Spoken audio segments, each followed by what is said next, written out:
Are you lost? No. Just strayed a bit too far from where I'm supposed to be. Same as you, I imagine. We're on holiday. It's boring. Daddy said we could do as we please. Ah. My father used to say that only boring people get bored. Mine too. I used to think it's only boring people who don't feel boredom, so cannot conceive of it in others. I'm taking a walk. You're welcome to join me if you like. And here we are. Nowhereland. That seems hardly a fitting name for a place so full. Can't you see it? Perhaps you're not looking hard enough. At what? The town with the white church. Listen. Can't you hear its bell? Yes. Yes, I can hear it now. Yeah. I thought you might. You see what a bored mind can conjure.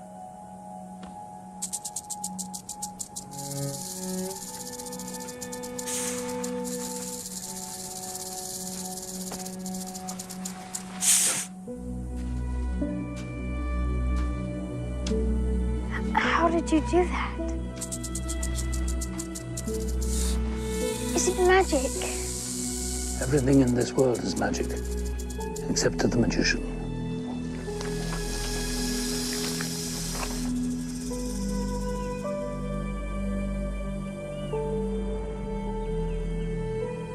Hey there guys, and welcome back to another episode of Writing with Large Language Models, Claude, GPT, whatever you want to call it, the writer's room with Clyde, Flavabot, and Trey Short. And today we're going to get really quickly into it. I don't want this to be a long one. These videos take a little time to edit and I'm a busy man, you know? But I do want to hit you with some advanced prompting techniques today. We might not necessarily go too far into LeGrand. We're going to be looking at the same scene over and over. And we're going to be looking at various techniques that we can use to really make the dialogue sing. So if you're familiar with different prompting techniques, then you might know some of these. You might know all of them. But we'll go through one by one. And then this started with me just kind of saying like, hey, I want to do counter prompting, which is something I've done before in Clyde earlier. And I was just kind of seeing where it's at, what I was thinking, and I was trying to define the counter prompt. And so real quick, what we'll go through is a quick summary of a couple of different methods of making your large language model reason a little better. And I won't be too verbose with this one. So anyways, counter prompting, I already mentioned. If you don't know what that is a technique used to challenge or provide alternative perspectives to the initial responses to the AI model. We do a lot of counter prompting in our videos. We say that's good, but this. What are you doing?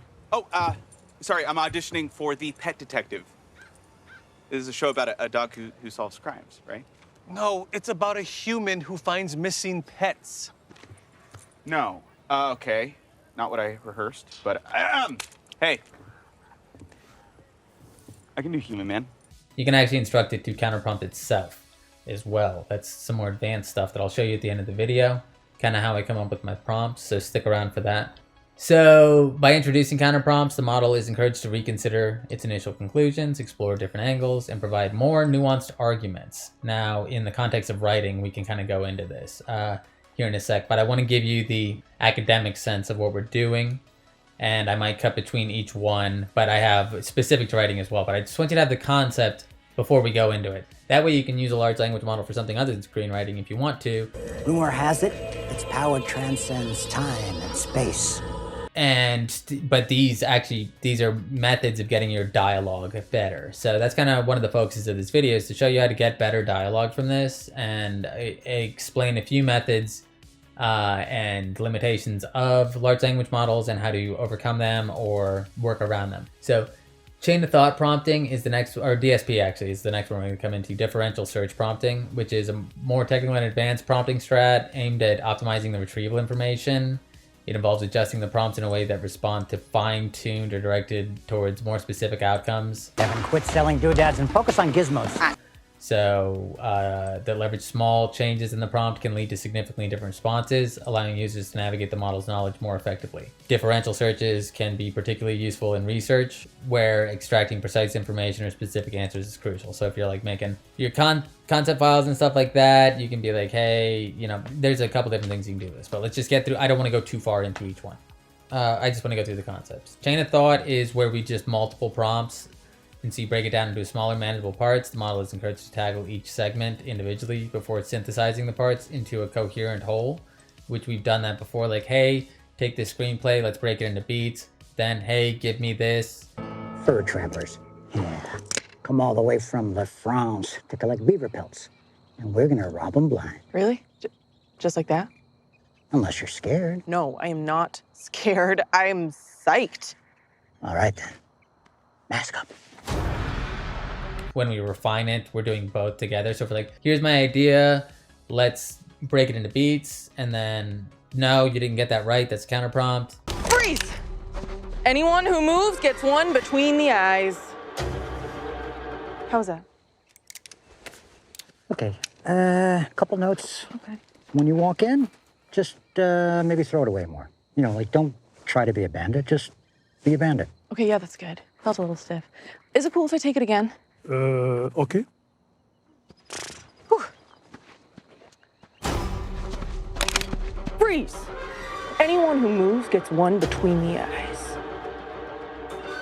Okay, that felt good. I not only believed it, I felt it. Magnifique. Very scary. Thank you so much. And then, okay, that looks good. And then if you're doing like world building, it's counter prompting you and asking like, what do you think about this or this? Few shot and zero shot learning are prompting strategies that aim to teach models how to respond to tasks with very few or no examples. All right, we'll start you off as a junior junk associate and see if you're worth anything. Any questions? Yeah, just where do I sit? Any small hole will do, preferably without a mutated beast living in it, but I can obviously make that work too. You don't have to sit in a hole. You get a desk. So those are those big prompts I give you guys. Few shots are better than zero shots. Zero shot learning challenges the model to understand and perform tasks it's never seen before based purely on its pre-existing knowledge in the context provided in the prompt. I'll show you how I engineer zero shots at the end with that other one. That's the prompt engineering section, but this one's still going to be focused on your dialogue and everything, but I will talk a little bit about some of this stuff. So analogical reasoning, this works really well in writing. Prompting involves asking the model to draw parallels between different concepts, scenarios, or domains. Oh, Misty, you make me feel like I'm 16 again. Dancing with the prettiest girl in school.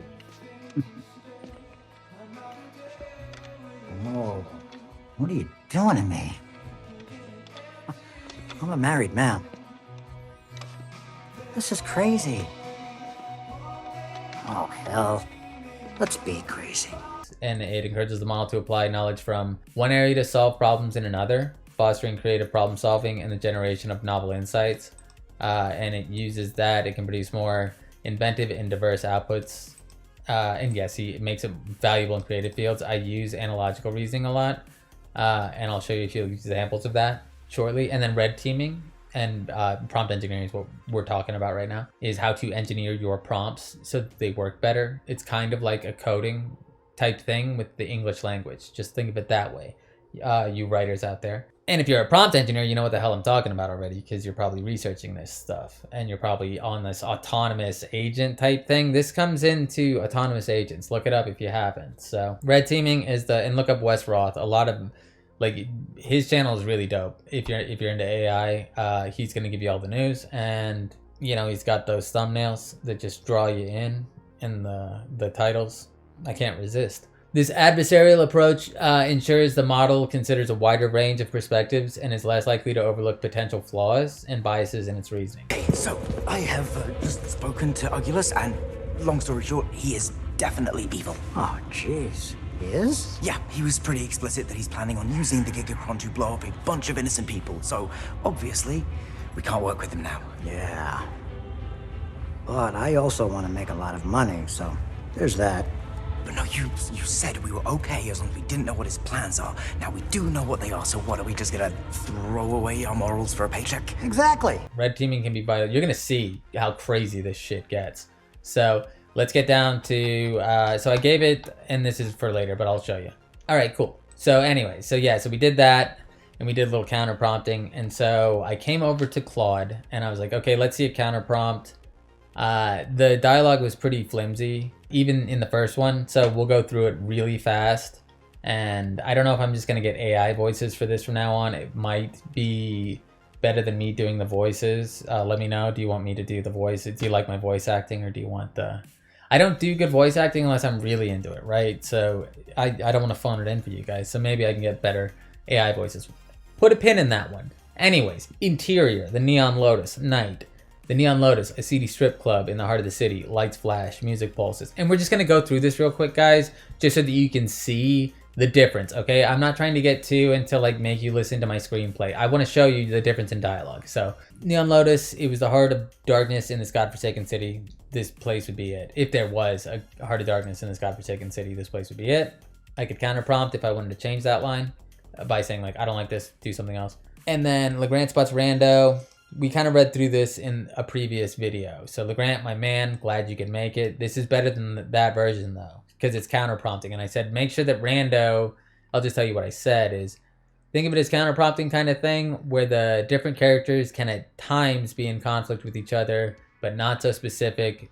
So to just argue the points ad nauseum, since we're writing a movie, I just want to test and see if we can incorporate a more advanced prompting style, which I already knew we could. This was just to kind of get the video going. And so the Neon Lotus is, and I use Clyde more for like the overarching thing. I do a lot of the scene writing elsewhere where I had done the counter prompting. So I knew this was going to work and make it better. And maybe I'll throw in the screenplay version of what it is if it flows better. He comes in and he says, LeGrant, my man, glad you could make it. Take a seat, have a drink. The ladies are on me tonight. And that's different. So last time he said, the drinks are on me tonight. So Rando, it changed and it said, the ladies are on me. So it's getting that Rando is kind of a dick and uses people. So that you can see that it's starting to get the character a little more. Cut the crap, Rando. You said you had a job for me. I'm not here for the scenery. All right, let's straight to business. I like that about you, LeGrant. No bullshit. This one's big. High stakes, high reward, the kind of gig that could set you up for life. If you recall, I just described that I wanted a scene where he gives him a job. And we refined it with counter prompts. So I've heard that before. Usually, right before everything goes to shit. Not this time, my friend. This is the real deal. But it's not going to be a cakewalk. It never is. So what's the catch? The catch is this. We're going after some very powerful people, and they got something we want. We should say someone. What? The engineer's girlfriend. She's gone missing. He's just gonna say, a girl. She's gone missing. So, and I want her found. Because Rando, I'm changing up, is going to. I mean, ultimately he works for the engineer, and he's doing this for the engineer, but he's got his own motives, and he's kind of a, he's crooked. And he sees how quickly the engineer came up, and he's like, if I get this girl, I can come up quickly. Rando kind of knows what the deal is here. Figured out something that he shouldn't have been privy to. So the engineer, and so he's going to be like, I don't like it, Rando. Too many unknowns. We'll come up with something. Too many ways it could all go sideways. Hey, I get it. No one's forcing you to take the gig. But think about it, LeGrant. This could be your ticket out of this shithole. A chance to start fresh. Leave all this behind. Plus, you might even get to play the hero for once. Save the, damn, this is good. Because I didn't really read through this. I just kind of like started doing prompting techniques. So I'm getting this fresh with you guys. Plus, you might even get to play the hero for once. Save the damsel, slay the dragon, all that jazz. LeGrant is silent for a long moment, contemplating, because it knows, it's looking now at all those files. You have to look at the other videos. This will make no sense in the writing context if you don't know what we fed in. But it's looking at LeGrant's file now. And it understands, and it's like, oh, these guys know each other, and Rando knows LeGrant's like fucked up, but he used to really want to be a hero, which is interesting. So you can see how much better a dialogue this really gets. So, all right, I'm in, and I didn't want to go into this last video just because it was like, there was so much. So relax, my man, have a little faith. this is going to be the start of a beautiful partnership. And so I said, this is better. Let's brainstorm some ways to potentially prompt on how to handle dialogue using counter prompting. I've attached some prompting techniques. Really think about how these concepts can be applied directly to when we are writing scenes and dialogue, okay? And let's take a look real quick. It's just all that stuff that we were talking about, okay? So if you want, you'd have to have an internet search. I'll paste this, if I can, or I'll make like some kind of repository so that you guys can go download these files. I don't know. But it's just that stuff that I put in there. Counter prompting and all that. So you can just go have it. And if you want, you can also just go feed into, if you just go to Anthropic, their website, if you don't have the internet one and you don't want to pay for like a large language model, like it's $20, because you have to pay $20 for each one. I understand not wanting to pay $40 a month for a large language model. You can just go get it and manually make these files and then feed them into like Haiku and stuff. And there are like research going into it that says like Haiku, like there's a ton of stuff that you can do with it. If people are using it at the API to do like automated agents like I've been talking about. And it's very powerful if you put a bunch of inputs into it. So let me see. So we're going to brainstorm with all that stuff. So I said, hey, with all these new concepts, so if you have a screenplay or something and you're like, or a scene that you want to work and it doesn't, like, because remember, we don't want to, if you shot, we want to prompt it multiple times and counter prompt and counter prompt and counter prompt, because Claude can handle working a lot. It can get hundreds of pages of stuff. So as you're working on a scene, give it this file, you know, which you can call whatever and refer to as whatever, and just be like, hey, this is let's brainstorm some ways how to handle dialogue using counter prompting. I've attached some prompting techniques. Really think about how these concepts can be applied directly when we're writing scenes and dialogue. So it's going to go through and give us a bunch of examples. Now this is kind of prompt engineering that I'm doing, and I'll show you like the master prompt engineering kind of thing I do. Let's close this out. If you're actually like using these large language models, understanding how this engineering of the prompt is going to help you.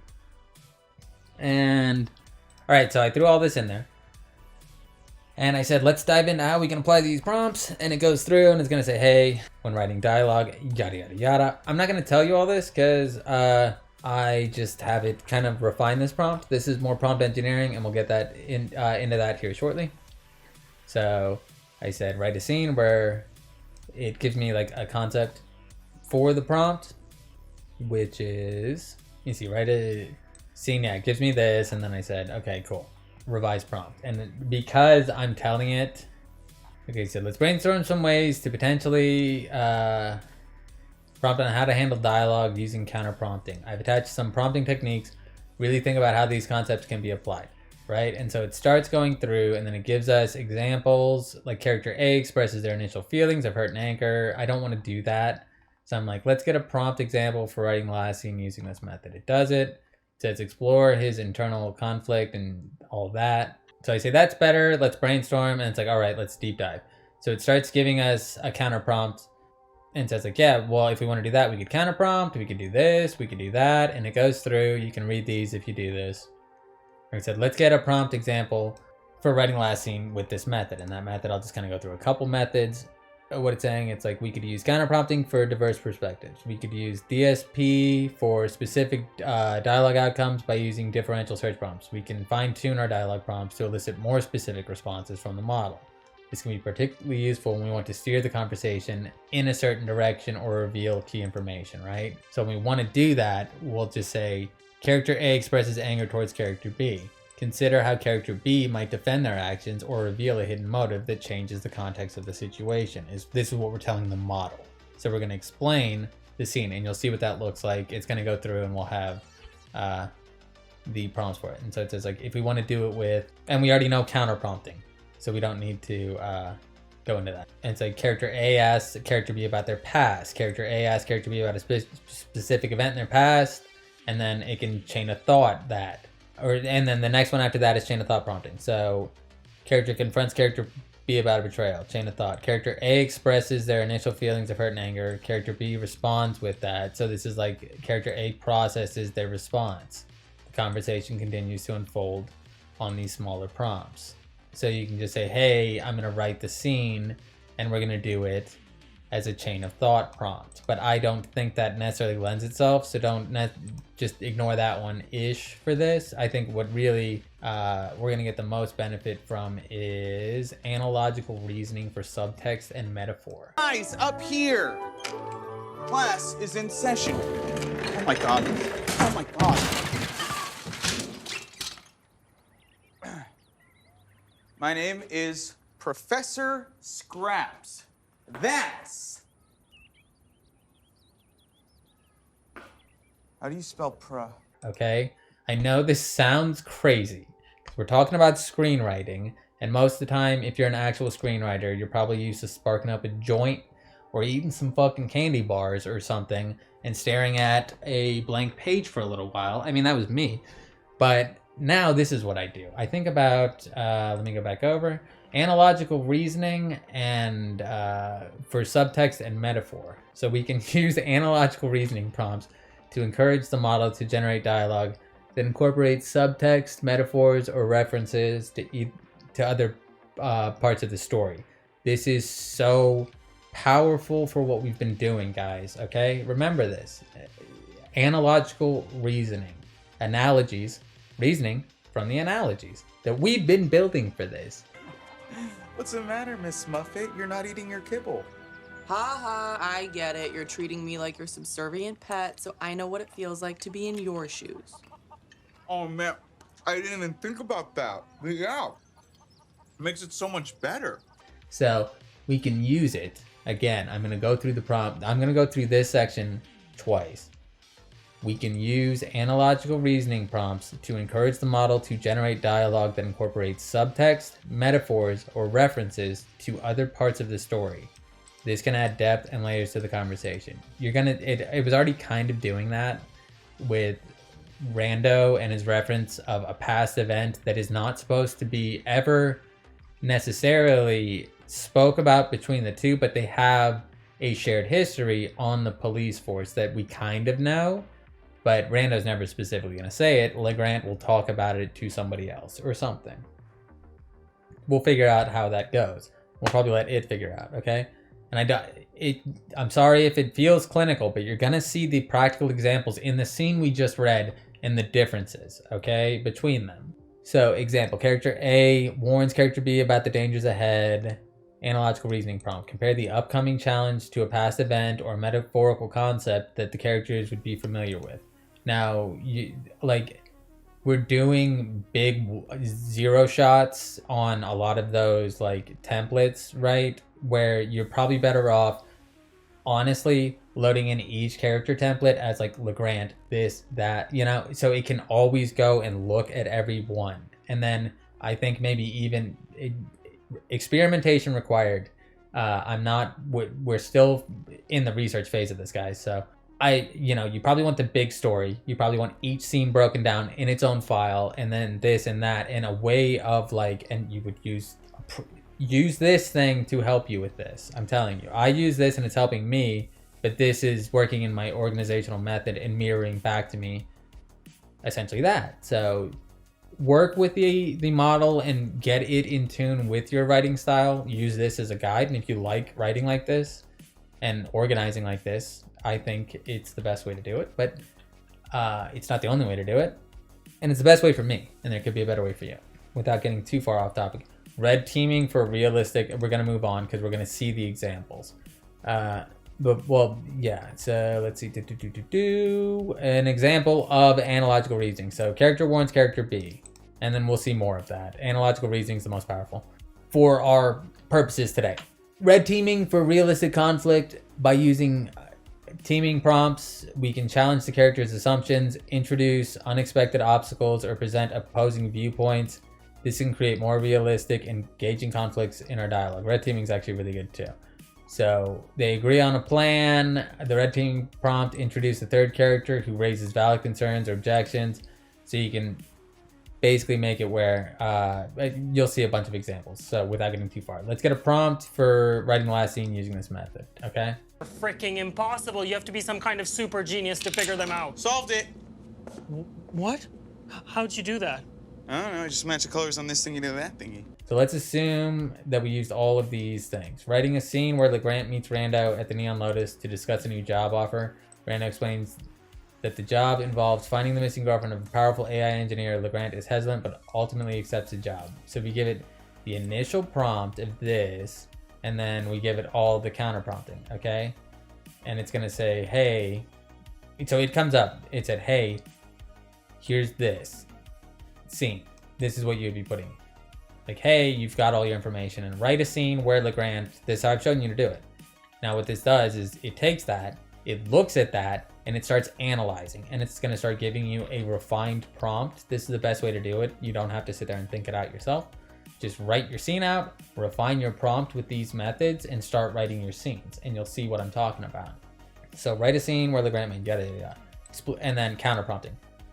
So it counter prompted this. Just, I really want to, it's confusing stuff for some people. I've explained it to a couple of my friends, and they're like, wait, explain that again? So here, I'm explaining it again. Let's get a prompt example for writing, because we're breaking down how to write better dialogue with it. So it goes a little something like this. We're going to use this file to brainstorm potential some ways to potentially prompt on how to handle dialogue using counter prompting. I've attached this. Yeah, you saw that. So it's going off that. Then you would want to put in this scene because it already knows, in my scenario, the scene I'm talking about. So in your scenario, with all your information, if it's a new scene, you would want to say, write a scene where LeGrant meets with Rando at the Neon Lotus, right? Or whatever. All right. So where was it? Sorry, I had to pause it there for a sec. So, okay, counter prompting. Explore LeGrant's internal conflict about taking the job. What doubts or reservations does he have? So it's just going to say, do some counter prompting. And then it goes through and does the various things. Have Rando reveal a specific detail about the missing girlfriend that piques LeGrant's interest or raises the stakes of the job, which he did in the previous one. And prompt LeGrant to ask probing questions about the AI engineer. We can change that. And we can change this if we were like, nah, this isn't exactly right, because you're going to have to counter prompt this to get it better. So it's like, write a scene where LeGrant meets, so it gives us a revised prompt after it does all of this. Counter prompting, DSP, and red teaming. And it doesn't even do the analogical reasoning. So, yet, but I believe it gets into it later. So write a scene where LeGrant meets with Rando at the Neon Lotus to discuss, and look how much bigger this gets. Like, so you get a much larger prompt, and it would probably end like right around here, because this was a description kind of what it was talking about. So we could keep refining it and just say, hey, keep refining that, but we'll get into that here in a sec. So I say it comes in, and we'll go real quick. So he's like, all right, Rando, what's this about? Straight to business, as always. I like that about you, LeGrant. And it's quicker. Remember, he said something about, like, the girls are on me. He's like, I'm not here for the scenery. So this time he's like, the girls are on me, LeGrant. And then he's like, all right, Rando, what's this about? So he's adversarial. Straight to business, as always. I like that about you, LeGrant. I got a job for you. A big one. The kind that can change everything. I've heard that before. What's the catch? Client is a heavy hitter. AI engineer, and we're going to change that. And you'll see I do. And his girlfriend's gone missing. Missing girlfriend, what's so special about her? Where it is, she's got information. The kind that shifts the balance of power in this whole damn city. That's what Rando knows. And so I would change that. I don't know, Rando. This sounds like deep waters. If you recall, I read the last scene to you. I did that specifically so that you can see the difference. And so, I don't know, Rando. This sounds like deep waters. The kind I've been trying to stay out of. Think about it, LeGrant. This could be your chance to make a real difference, to do something that matters. Suddenly a mysterious figure, just don't worry about this. Moving on, he's like, all right, I'm in, but if this goes sideways, that was from the old one. So that's still in here. It liked that. So I said, I like that, but let's make these changes. It's not an AI engineer, it's a criminal known as the engineer. Also have the mysterious figure approach. I got a proposition for you. And then he's like, I figured as much. You never invited me out for just a friendly drink. I would be cherry picking this, by the way. So this is, I don't just take one bit of the prompt or one bit of the, I don't need to get it all in one go. I want more so that I can do more and cherry pick more and then craft this scene, which we'll potentially do in a live stream. So, okay, this is the big league, LeGrant, the kind of job that you could set you up for life. And so it made the changes. We don't have to go through it again. He's got his finger, but I like this line. This is big, LeGrant, the kind of job that could set you up for life.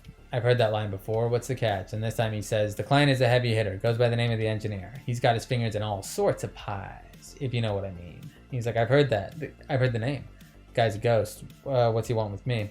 Girlfriend gone missing. And word is, she's got information that could bring his whole empire crashing down. Rando slides up, slip of paper across the table.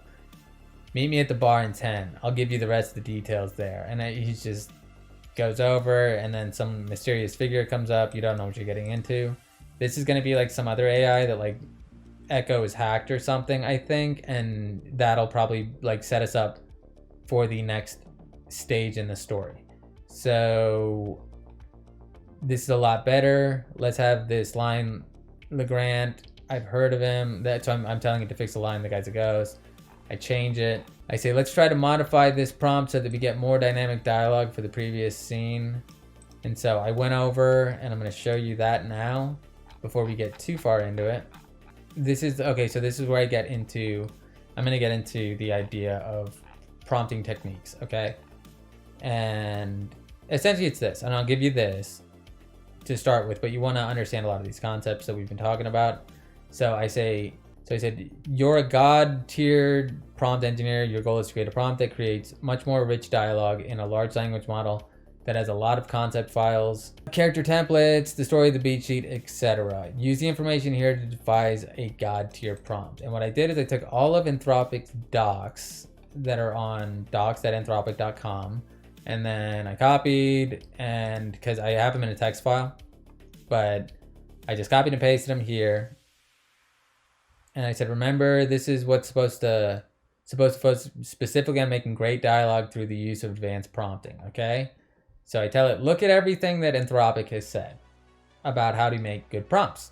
And then I brought it over into GPT-4, and I told it to just use all this information to create a god-tier prompt. And so it said, creating a god-tier prompt for generating rich dialogue, yada, yada, yada.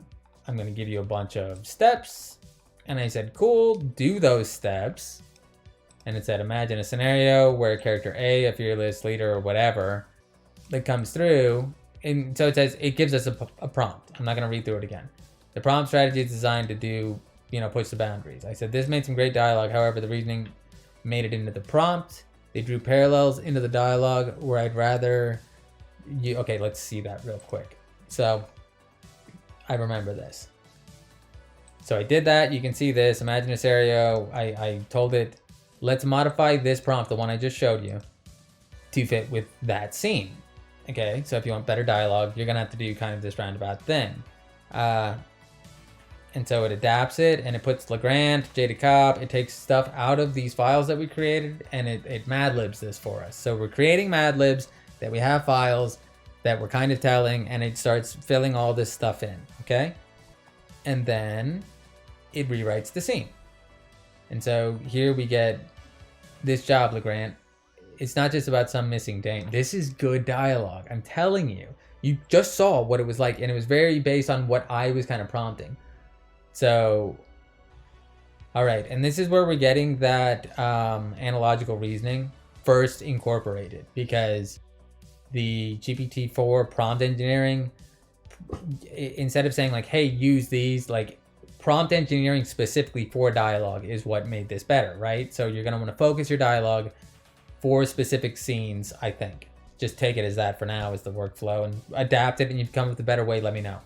So does all that, and let's see the results and the change in dialogue. And you tell me if this isn't better dialogue, okay?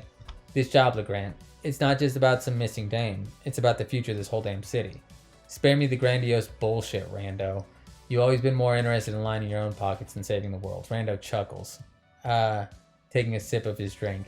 This reminds me of that old movie, The Third Man. So this is too much. It starts doing analogical reasoning as dialogue. So I very quickly went over and corrected it. But you can see that it was starting to get it, starting to make better dialogue. And we're going to be going through this maybe one or two more times, and you'll see what occurs, right? So I said, this made some great dialogue. However, the reasoning made it into the prompt.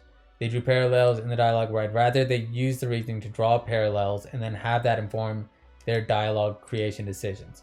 So I'm not saying do that in the screenplay. I'm not telling it, hey, do this over on Claude like I've shown you in the past. What I then did is I told my God tier prompt engineer, Craps, do you read me?